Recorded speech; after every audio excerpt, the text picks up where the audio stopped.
कांग्रेस और बीजेपी दोनों के ही नेताओं का कहना है कि जितनी जल्द हो सके इन तमाम घोटालेबाजों को वापस भारत लाना चाहिए और इनसे वो पैसा रिकवर करना चाहिए जो इन्होंने घोटाले के चलते देश का लूटा है। वहीं हत्याकांड में फंसे अब बात कर लेते हैं सुशील कुमार, जो कि अंतर्राष्ट्रीय स्तर के पहलवान हैं। सुशील कुमार की मुश्किलें कम होने का नाम नहीं ले रही। कस्टडी के दौरान सुशील से हर सच उगलवाने की कोशिश लगातार जारी है। वारदात की रात से लेकर पुरानी घटनाओं को लेकर भी सुशील से दिल्ली पुलिस क्राइम ब्रांच की टीम सवाल जवाब कर रही है। फिलहाल सुशील कुमार 6 दिन की पुलिस रिमांड में हैं। बताया जा रहा है कि सुशील कुमार पुलिस के सवालों का जवाब नहीं दे रहे, यानी सहयोग नहीं कर रहे। वो बार बार अपना बयान बदल रहा है और लगातार झूठ भी बोल रहा है। यहां आपको ये बताना ठीक होगा कि 4 मई की रात दिल्ली के छत्रसाल स्टेडियम में पहलवानों के 2 गुटों में मारपीट हुई, जिसमें पहलवान सागर धनखड़ की मौत हो गई थी। 4 तस्वीरें आपके टीवी स्क्रीन पर इस वक्त हम आपको दिखा रहे हैं। सुशील कुमार से पूछताछ के मामले में बड़ी खबर अब यह सामने आ रही है कि पूछताछ में मनोवैज्ञानिक एक्सपर्ट की भी मदद ली गई है। क्राइम ब्रांच के साथ मनोवैज्ञानिक भी पूछताछ में शामिल हैं।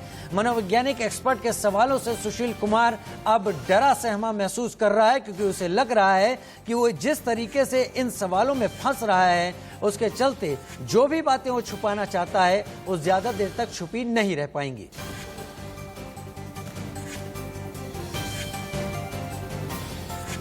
बार बार बयान बदल रहा है सुशील कुमार और उससे पूछताछ मामले में बड़ी खबर यह कि दिल्ली पुलिस क्राइम ब्रांच तो पूछताछ कर ही रही है। उन्होंने इस पूरे मामले में मनोवैज्ञानिक एक्सपर्ट्स को भी शामिल किया है। और अब पुलिस पूछताछ में सुशील ने खुद के बेगुनाह होने की बात बताई है और ये कहा है कि मुझे सागर मामले में गुमराह कर दिया गया, मुझे उसके खिलाफ गलत जानकारियां दी गई थी।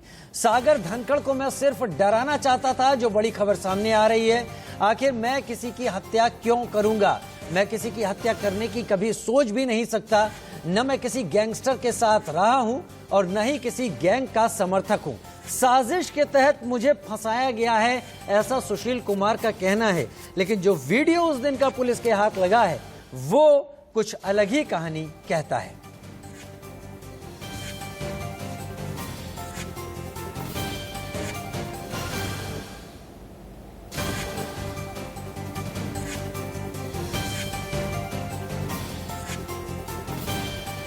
और इस मसले पर ज्यादा जानकारी के लिए मेरे साथ मेरे सहयोगी आशीष सिन्हा इस वक्त जुड़ गए हैं। आशीष, बहुत सारी बातें निकल कर आ रही हैं और सुशील का अब ये कहना है कि वो किसी की हत्या करने की सोच नहीं सकता, उसे साजिशन फंसा दिया गया है, वो ऐसा क्यों करेगा। लेकिन इसके साथ एक वीडियो भी है और वो वीडियो और सुशील के अब के आ रहे जवाब कॉन्ट्राडिक्टरी चीजें सामने रखते हैं। कितनी मुश्किल है अब सुशील कुमार के सामने?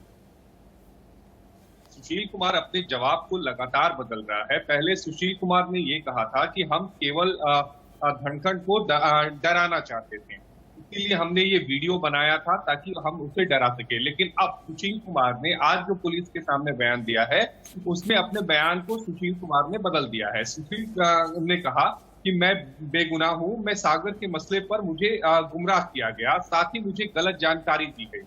आखिर मैं किसी की हत्या क्यों करूंगा? साथ ही पहलवान ने लोगों ने फरारी के दौरान कहा कि तुम फिलहाल छुप जाओ, बाद में ठीक हो जाएगा और वकील के मार्फत कोर्ट को बता दिया जाएगा। सुशील बार बार ये कह रहा है कि मैं किसी की हत्या क्यों करूंगा, जबकि इससे पहले जो सुशील का बयान था जिसमें वो ये कह रहा है कि हमारा मकसद केवल डराना था। दरअसल जो पुलिस के सूत्र हैं वो ये कह रहे हैं कि जो सुशील है वो मानसिक रूप से बहुत ज्यादा स्ट्रांग है और यही वजह है कि सुशील कुमार के लिए मनोचिकित्सक जो हैं वो हायर करने पड़े और मनोचिकित्सक के थ्रू ये देखा जा रहा है कि क्या जो सुशील कुमार है वो अपने बयानों को बार बार क्यों बदल रहा है, क्या वजह है, कब वो झूठ बोल रहा है। इन तमाम बातों का दिल्ली पुलिस जो है वो पता लगा रही है। इसके अलावा जिन 4 लोगों को दिल्ली पुलिस ने कल गिरफ्तार किया था उनको और सुशील कुमार और उनके साथी अजय को, इन सबको बैठाकर पूछताछ करेगी। आज की पूछताछ में ये बात निकलकर सामने आई है कि अजय ने इस बात को स्वीकार किया है कि उसने ही फोन किया था इन 4 लोगों को और कॉल करके बोला था कि पहलवान का झगड़ा हो गया है तुम जल्दी से जल्दी छत्रसाल स्टेडियम पहुंचो। और जिसके बाद ये सारे लोग, तकरीबन 9 लोग अपनी गाड़ियों में सवार होकर छत्रसाल स्टेडियम पहुंचते हैं, जहां पर पहले से ही सुशील कुमार के 12 से 14 लोग मौजूद रहते हैं। तो जैसे जैसे इन्वेस्टिगेशन आगे बढ़ेगी राजू, वैसे वैसे जो कड़ियां अभी अलग अलग हैं, वो कड़ियां मिलेंगी, तब ये पता चल पाएगा कि आखिर इस पूरी जो घटना हुई थी, सागर धनखड़ की जो हत्या हुई थी, उसके पीछे का वाकई मकसद क्या था। ठीक है आशीष, मेरे साथ ऐश्वर्या जैन भी अब जानकारी के साथ जुड़ गए हैं। ऐश्वर्या, आशीष यहां पर कह रहे हैं कि सुशील कुमार बार बार अपने बयान बदल रहा है, हालांकि अभी वो केवल पुलिस कस्टडी में है, लिहाजा ये बात अभी मानना मुश्किल होगा कि वो अपने वकीलों से सलाह ले रहा है इन बयानों के लिए। मेरा सवाल आपसे ये है कि दिल्ली पुलिस को कितनी तरह की मुश्किलें आ रही हैं सुशील कुमार के साथ पूछताछ करने में, और दूसरी बात ये, क्या सुशील कुमार को इस बात का डर सता रहा है कि अगर उसका गैंगस्टर के साथ कनेक्शन साबित हो जाता है तो वो और बड़ी मुसीबत में फंसने वाला है? देखिए, अब न केवल जब वारदात हुई उसके बाद किस तरीके से सुशील कुमार ने अपने बयान बदले और जो उनके गैंगस्टर्स के साथ कनेक्शंस थे उसकी जांच पड़ताल हो रही है, बल्कि अब उनकी पास्ट हिस्ट्री को भी ट्रैक डाउन किया जा रहा है और ये दिल्ली क्राइम ब्रांच लगातार कर रही है। हमें ये भी बताया गया है कि दिल्ली पुलिस ने जब जो 4 आरोपी जो सुशील कुमार के एसोसिएट बताए गए हैं उनको गिरफ्तार किया, उनके साथ बातचीत करी और सुशील कुमार के जो बयानों को मैच किया, तो उसमें भी कई तरीके के फेरबदल नजर आए। और सुशील कुमार को जब इन 3 जगहों की लोकेशन पर भी ले जाया गया था क्राइम ब्रांच द्वारा सीन रिक्रिएट करने के लिए, छत्रसाल स्टेडियम, मॉडल टाउन और कहीं ना कहीं उनके घर के आसपास वाली जगहों पर, वहां पर भी जो बयान दिए थे उन बयानों से भी उसने कहीं ना कहीं पलटी मारी है और अब आगे चलकर वो तमाम तरीकों से पुलिस को गुमराह करने की कोशिश कर रहे हैं। और इसीलिए कहीं ना कहीं आशीष बोल रहे हैं कि मनोवैज्ञानिक की भी अब सलाह ली जा रही है, क्योंकि सुशील कुमार एक ऐसा खिलाड़ी है जिसने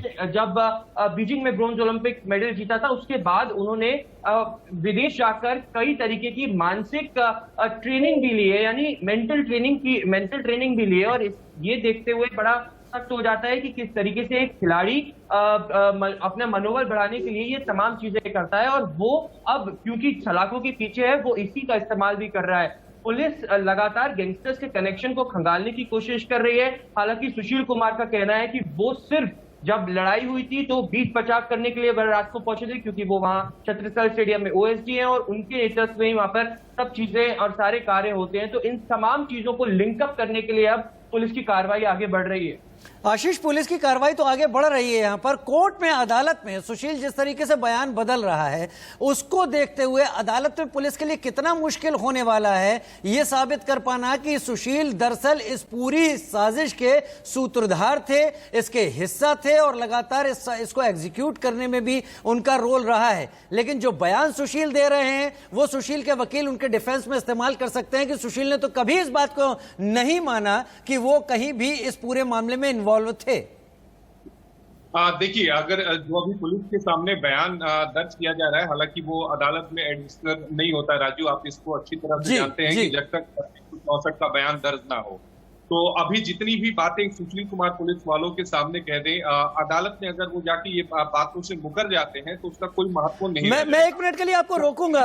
आशीष, ये जो बात आपने अभी कही, क्या यही वजह हो सकती है कि इन तमाम चीजों को सुशील कुमार भी समझते हो कि अभी जो भी कुछ कहना है, जो भी कुछ डिफरेंसेस क्रिएट करने अपने बयानों में इतने ज्यादा रख दो कि अदालत तक जाते जाते वो कहानी पूरी तरह से बिगड़ जाए? जी बिल्कुल राजू, आप सही कह रहे हैं कि अगर कहानियां अलग अलग होंगी तो अदालत में उन सारी कहानियों को एक साथ कंपाइल करके साबित करना दिल्ली पुलिस के लिए बहुत चुनौतीपूर्ण होगा।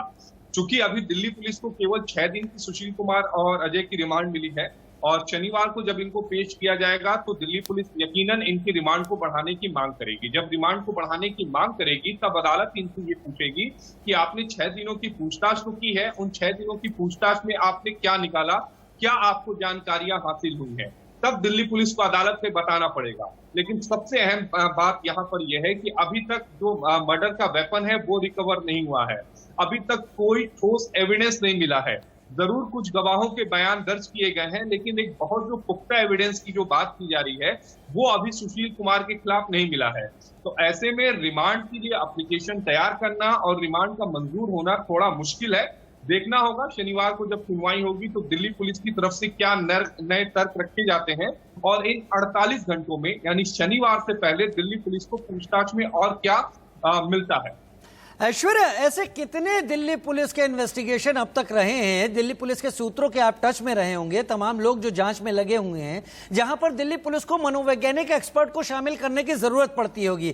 क्या मनोवैज्ञानिक एक्सपर्ट को शामिल करना, अदालत में दिल्ली पुलिस को इसे जस्टिफाई करना पड़ेगा रिमांड के तौर पर कि क्या वजह थी, और अगर शामिल किया है तो दिल्ली पुलिस क्या निकल पाने की उम्मीद कर रही है?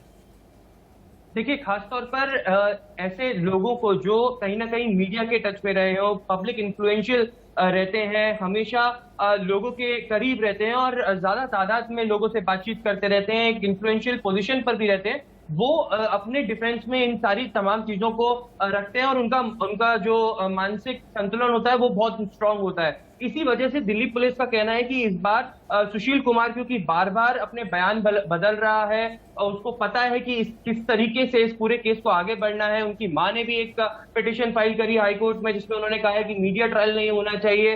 तो इन तमाम चीजों को लेकर दिल्ली पुलिस का ये कहना है कि उन्होंने मनोवैज्ञानिक को यहाँ पर लिया है और उनकी सलाह लेकर उनसे पूछताछ करके आगे बढ़ रहे हैं। साफ तौर पर जिस तरीके से जो बयान सुशील कुमार ने दिए, जिस तरीके से आशीष बता रहे थे, एक बात मैं आपको पेश यहाँ पे रखना चाहूंगा। दिल्ली पुलिस के सूत्र ये बता रहे हैं कि जो पोस्टमार्टम रिपोर्ट सागर धनखड़ की आई थी वो एक की एविडेंस के तौर पर हाईकोर्ट में जब 6 दिन की उनकी रिमांड खत्म होगी तब वो रखा जाएगा, क्योंकि उसमें साफ तौर पर ये लिखा गया है कि सुशील कुमार समेत जो फॉरेंसिक टीम के पास वीडियो है उसमें सुशील कुमार समेत 20 लोग सागर धनखड़ को मारते हुए दिखाई दिए। उनके सर पर चोट आई है, लाठी डंडों के साथ उनको मारा गया था, उनकी पीठ और कमर की हड्डियां टूटी गई हैं, मल्टीपल फ्रैक्चर्स दिए गए हैं। तो इन तमाम चीजों को सबूत के तौर पर पोस्टमार्टम रिपोर्ट को दिल्ली पुलिस रखेगी और आगे की कस्टडी मांगेगी।